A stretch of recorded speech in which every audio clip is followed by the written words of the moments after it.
So guys, इस video में बात करेंगे बैंक निफ्टी के बारे में। मिड कैप निफ्टी की एक्सपायरी है हमारी मंडे को, उसका वीडियो मैंने ऑलरेडी यहाँ पे डाल दिया था, तो आप देख सकते हो। तो बैंक निफ्टी में कहीं ना कहीं मार्केट में एक पॉजिटिव संकेत हमें देखने को मिल गया है। फ्राइडे को भी मार्केट बहुत अच्छा ट्रेंडिंग रहा।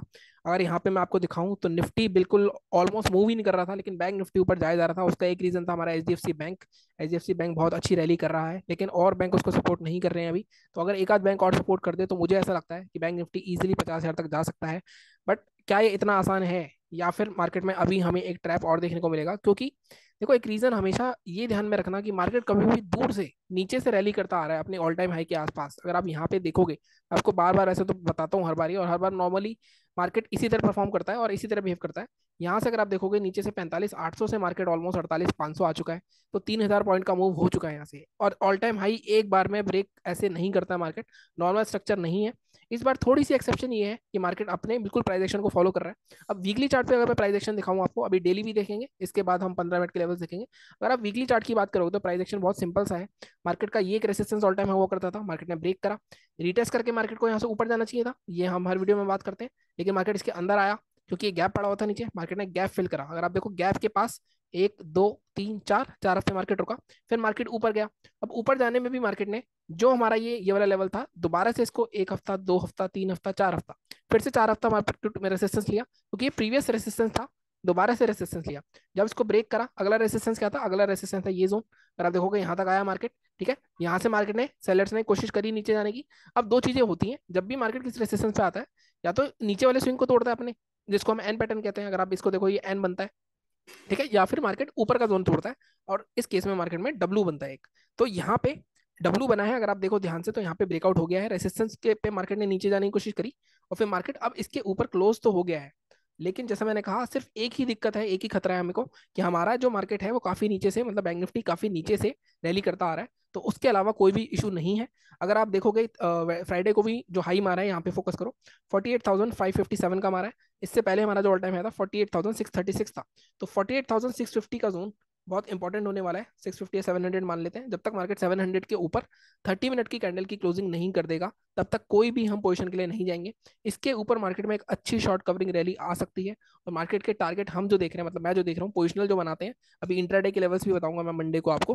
लेकिन पोजिशनल अगर किसी को ट्रेड बनाना है तो 48,707 720 के ऊपर आप सीधे सीधे, पहला टारगेट जो आपका रहेगा, पोजिशनल वालों के लिए बात कर रहा हूँ मैं, अगेन बोल रहा हूँ फिर से, 49,200 या 49,250 के आसपास का पहला टारगेट रख सकते हो। और दूसरा टारगेट हम 49,750 या 49,500 तक का रखते हैं।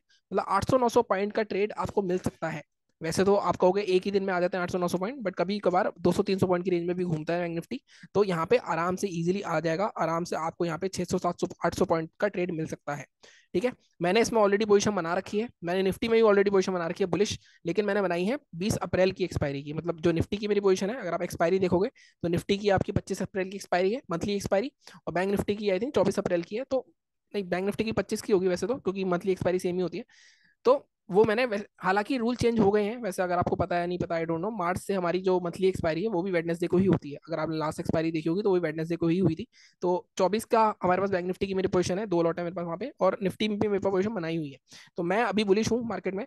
लेकिन जैसा मैंने कहा, तैयारी हमें हर तरफ की करनी है, दोनों तरफ की तैयारी करके रखनी है, ठीक है। टेलीग्राम चैनल ज्वाइन कर लेना आप, वहाँ पे भी मैं बताता रहता हूँ आपके क्या लेवल्स रहेंगे क्या नहीं रहेंगे, ठीक है। अब हम यहाँ पे पहले वीकली चार्ट देख लिया हमने। सेलिंग की बात क्या हम यहाँ कर सकते हैं? देखो, सेलिंग के लिए अगर मैं इस हिसाब से देखूँ, तो मार्केट में एक ही लेवल निकलता है सेलिंग का। वो है हमारा, जब मार्केट, अभी जो ब्रेकआउट है हमारा 47,500 का ब्रेकआउट है। अब मार्केट 47,500 के नीचे जब आएगा, बेसिकली मैं आपसे क्या करने की कोशिश कर रहा हूँ, मैं आपसे ये कहने की कोशिश कर रहा हूँ, मार्केट ने यहाँ कंसोलिडेट करा था, फिर नीचे क्लोज हुआ था। अब यहाँ पे मार्केट ने ब्रेकआउट करा। अब जब तक मार्केट दोबारा इसके नीचे नहीं आएगा, इस स्ट्रॉन्ग कैंडल के नीचे, तब तक हम सेलिंग के लिए नहीं सोचेंगे। जो कि अभी हमारा 47,500 का लेवल आ रहा है। बट अब हम क्या करेंगे, हम सीधे डेली चार्ट पे चलते हैं। डेली चार्ट पे एक बार सिंक करके देख लेते हैं इसको। अगर मैं डेली चार्ट पे जाता हूँ, तो यहाँ पे देखो, मैंने आपको क्या बताया। देखो, ये जो मेरा डर है, ये वाला जो डर है आपको, ये मैंने आपको बताया, मार्केट बहुत नीचे से रैली करता आ रहा है। अब मैं आपको एक चीज और दिखाता हूँ। यहाँ से अगर आप एक चैनल बनाएंगे, 1 मिनट में थोड़ा सा इसको परफेक्टली बनाने की कोशिश करता हूँ। अगर आप यहाँ से इसका चैनल बनाओगे, तो आप देखोगे यहाँ पे मार्केट में रेसिस्टेंस है, और ये रेसिस्टेंस बिल्कुल कोइंसाइड कर रहा है आपके प्रीवियस ऑल टाइम के आसपास। तो नॉर्मली यही होता है। अब यहाँ पे इस तरह का चैनल बन रहा था, तो मार्केट इस चैनल के अपर रेंज पे आ चुका है। अब यहाँ से या तो गैप अप के साथ निकल जाए। ग्लोबल मार्केट्स की बात करें तो यहाँ पे एसजीएक्स निफ्टी भी 2274 दिखा रहा है, लेकिन आजकल कुछ अलग ही वियर्ड बिहेव कर रहा है, तो होता है मंडे मॉर्निंग में सेंटीमेंट बदल सकते हैं। बट यहाँ पे मार्केट निकलता है तो ये रेसिस्टेंस को भी ऊपर निकाल दिया मार्केट ने, तब तो इजीली आराम से 49,600 या 50,000 तक मार्केट को देख सकते हैं इस हफ्ते। लेकिन अगर मार्केट ऊपर नहीं निकलता है, दूसरा तरीका क्या है शॉर्टिंग शॉर्टिंग की पोजीशन बनाने का। अगर आपको सेल बनाना है तो मैंने कहा एक तरीका तो ये है। अब जब तक मार्केट, यहाँ पे भी मैं आपको दिखाता हूँ डेली चार्ट पे, थोड़ा सा मैं इसको क्लीन कर लेता हूँ चार्ट को। देखो, अब मार्केट में ये जो चीज थी, ये जो 3 दिन के लोज हैं 47,300 के आसपास का, जब तक मार्केट अब इसके नीचे नहीं आएगा सेलिंग करना बहुत मुश्किल है हमारे लिए। क्योंकि मार्केट में देखो, ये जो 4 दिन मार्केट ने रेंज बनाई, ब्रेकआउट करा, फिर मार्केट ने 3 दिन रेंज बनाई, ब्रेकआउट करा, तो मार्केट 2-3 दिन कंसोलिडेट करके ब्रेकआउट करा है, तो ट्रेंड मार्केट ने ऊपर शिफ्ट हो रहा है, तो मार्केट में अप ट्रेंड है। बट अब जब मार्केट ट्रेंड कब रिवर्स करेगा, जब मार्केट में कोई भी प्रीवियस स्विंग ब्रेक होगा, जो कि मार्केट का यही जोन है। पीछे भी मार्केट में देखो यहाँ पे कंसोलिडेट करके गिरा था, तो 47,300 के नीचे कोई भी पोजीशन बनेगी वीकली वाली सेलिंग की पोजीशन किसी को बनानी है लंबी।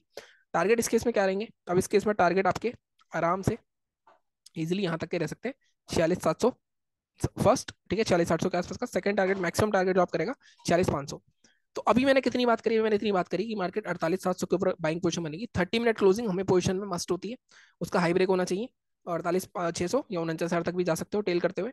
47,300 की इनके नीचे हमारा सेलिंग की पोजीशन, 46,500 तक के टारगेट आपको वहां मिल सकते हैं। ये सीधी सिंपल सी बात हो गई। अब सेलिंग की एक पोजीशन और बन सकती है, देखो मार्केट में ऑल टाइम हाई पर है, तो अगर मान लो मार्केट में मंडे को मार्केट गैप अप ओपन हुआ, मार्केट ने कुछ इस तरह की शूटिंग स्टार कैंडल बना दी मान लो, ठीक है, इसके बाद इसका लो ब्रेक करता है अगले दिन, तो यहाँ पे भी पोजीशन बना सकता है आप एक छोटा स्टॉप लॉस लेके, क्योंकि यहाँ रिट्रेसमेंट आएगी तो कम से कम 1,000 पॉइंट की रिट्रेसमेंट आएगी, फिर मार्केट ऊपर निकलेगा, तो ये 1,000 पॉइंट भी खा सकते हैं। इसके बाद मैं मंडे कर सकता हूँ आपसे, और आप टेलीग्राम पे जुड़ जाना, मंडे को जो भी सिचुएशन होगी उस हिसाब से हम बात कर लेंगे, ठीक है। तो ये हो गई हमारी बात वीकली चार्ट की। डेली चार्ट से हमने सिंक करके देख लिया, बाइंग ये है, सेलिंग ये है, अब मार्क कर लेना लेवल्स को। अब हम देखते हैं, सबसे पहले डिलीट करते हैं सब कुछ, 15 मिनट के चार्ट पे चल के देखते हैं, और इंट्राडे के लेवल्स निकालने की कोशिश करते हैं कि इंट्राडे में हम किस तरह ट्रेड कर सकते हैं मंडे को। देखो, अब सीधी सी बात, एक चीज आपको सीधा दिख जाना चाहिए मार्केट में, एक जोन ये था, ठीक है, 48,253, जिसको मार्केट ने ये वाला जोन बना दिया, 48,200, 48,300। अब यहाँ क्या हुआ, यहाँ गैप अप हुआ मार्केट। अब इसके पीछे भी मार्केट में एक रेंज थी, ये रेंज थी मार्केट में, इसको मार्केट ब्रेक नहीं कर पा रहा था। मार्केट ने गैप अप के साथ ब्रेक करा, ब्रेक अवे गैप कहते हैं इसको, और ये गैप सस्टेन होते हैं नॉर्मली, और जब आता है तो सपोर्ट की तरह भी बहुत काम करते हैं। यहाँ पे सपोर्ट की तरह अच्छा काम करा, ठीक है, ऊपर निकला। अब ये रेसिस्टेंस होना चाहिए था, मार्केट ने 1-1.5 घंटा इसको यहाँ पे रोका पूरा, फिर लास्ट में जाते जाते 255 पे ब्रेकआउट आया फ्राइडे में। तो ब्रेकआउट मतलब, इसका मतलब क्या है, अगर मैं देखो इसी लॉजिक को, इसी थ्योरी को लगाऊं यहाँ पे, और इसी थ्योरी को यहाँ लगाऊं, मतलब ये जो जोन है एक अच्छा सपोर्ट जोन भी हो सकता है, और यहाँ से मार्केट अंदर आ गया तो सेलिंग भी हो सकती है। तो अब बाइंग करने के हमें पास इंट्रा डे में क्या क्या रूल्स हैं वो बात करते हैं। देखो, अगर मार्केट मान लो फ्लैट ओपन होता है और नीचे आता है 48,300 के आसपास, जैसी कैंडल यहाँ बनाई है हैमर, मैं हमेशा बताता हूँ, या तो हैमर बननी चाहिए 5 मिनट के चार्ट पे देखोगे आप, या कोई इंगल्फिंग बने, या कोई भी बुलिश पैटर्न बने, तो आप बाय कर सकते हो। टारगेट आपका अगेन यहाँ से आराम से इजीली, ये जो ओपनिंग है हमारी, मतलब जहां पे भी ओपनिंग होती है मार्केट के, वहां तक की रह सकती है, ठीक है, एक तरीका ये है। दूसरा तरीका, अगर मार्केट फ्लैट ओपन होकर ऊपर जाता है, तो ऊपर जाता है तो 520 के आसपास है, ऑब्वियसली हम अपना लेवल क्या देते हैं 565। बट अगेन ये याद रखना, ऊपर 636 650 पे मार्केट में अच्छा बाइंग रेसिस्टेंस जोन है ऑल टाइम हाई का। ऑल टाइम हाई पे सेलर बहुत एग्रेसिव सेल करते हैं, वहां से अच्छा सेल आ जाएगा, तो यहाँ पे बाय बनाना भी है 565 के ऊपर। तो अपनी क्वांटिटी थोड़ी छोटी रखना, टारगेट हम ज्यादा नहीं रखेंगे, टारगेट हम रखेंगे फर्स्ट 674, ठीक है, सेकंड टारगेट हम मैक्सिमम जो मैं देख रहा हूँ 750 तक आ सकता है। अगर 750 या 700 के ऊपर 30 मिनट भी क्लोज कर गया तो हमारी वीकली पोजीशन में एक्टिव हो जाएगी। इंट्राडे के लिए 48,565 के ऊपर 48,756, वो भी तब होगा जब मार्केट फ्लैट ओपन हो। गैप अप ओपन हो गया, अगेन गैप अप के केस में डिप आना चाहिए इस क्लोजिंग तक, फिर हम बाय करेंगे यहाँ पे। अगेन मेरे आपके मेरे को आपको मेरे रूल्स पता होंगे, गैप अप होता है नीचे जाता है, फिर हमारे लेवल के ऊपर क्लोज करता है 5 मिनट कैंडल, रूल्स वाला वीडियो देख लेना आप, इसके हाई के ऊपर करोगे तो आप ट्रेड ले सकते हो, ठीक है। ये होगी बाइंग की बात। दो सिनेरियो बाइंग के, फ्लैट ओपन होकर ऊपर जाए, या फिर यहाँ फ्लैट होकर नीचे आए और ये वाले जोन पे आए। सेलिंग कहाँ करनी है, फ्लैट ओपन होकर अगर नीचे आता है मार्केट, एक तो 48,300 के अंदर मार्केट आ जाए, ठीक है, तब हम सेलिंग कर सकते हैं। लेकिन मैं यहाँ पे थोड़ा सा एडजस्ट करूंगा लेवल को, वो लेवल आपका करूंगा मैं एडजस्ट ये वाले स्विंग के नीचे, ठीक है। तो 48,150 के नीचे आप सेलिंग की पोजीशन बनाओगे। टारगेट हमारे केस में क्या रहेंगे, टारगेट हमारे रह सकते हैं इजीली 47,950 तक की, इससे ज्यादा मैं नहीं दिख रहा, क्योंकि साइकोलॉजिकल लेवल है, इसके नीचे भी आता है, हालांकि ये टारगेट हो सकता है। बट मुझे लगता है क्योंकि मार्केट बुलिश ट्रेंड में है, तो बहुत धीरे धीरे मतलब मर मर के जाएगा, तो 200 पॉइंट मिल जाएंगे आपको, बट इजीली वो I think more than enough है इंट्राडे में 48,150, ठीक है। और बाइंग मैंने बता दिया 48,300 के आसपास, अगर यहाँ पे सस्टेन करता है तो बाइंग भी कर सकते हो। 48,150 के नीचे सेलिंग होगी। टारगेट हमारे 47,953, यहाँ पे मैं आपको एक ही टारगेट दे रहा हूँ, इसको ब्रेक नहीं कर रहा हूँ, इसको थोड़ा हटा देते हैं हम, को ब्रेक करना हो आपको, तो पहला टारगेट आप ऑब्वियसली आपको पता है 100 पॉइंट के गैप बनेंगे 48 से 50। Second target 47,950। तो ये हो गई सीधे सीधे इंट्राडे की एनालिसिस। गैप अप हो गया 48,800 के आसपास, 900 के आसपास, तब आपको वेट करना ही पड़ेगा, आप कुछ नहीं कर सकते।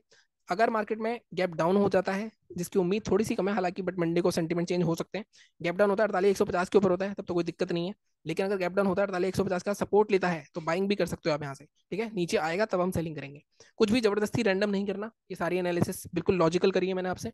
तो आप वीडियो को सेव कर लो, चैनल को सब्सक्राइब कर लो, और आगे मैं कल निफ्टी का वीडियो डाल दूंगा आपको, ठीक है। मिलता हूँ आपसे अगली वीडियो में। Thank you so much.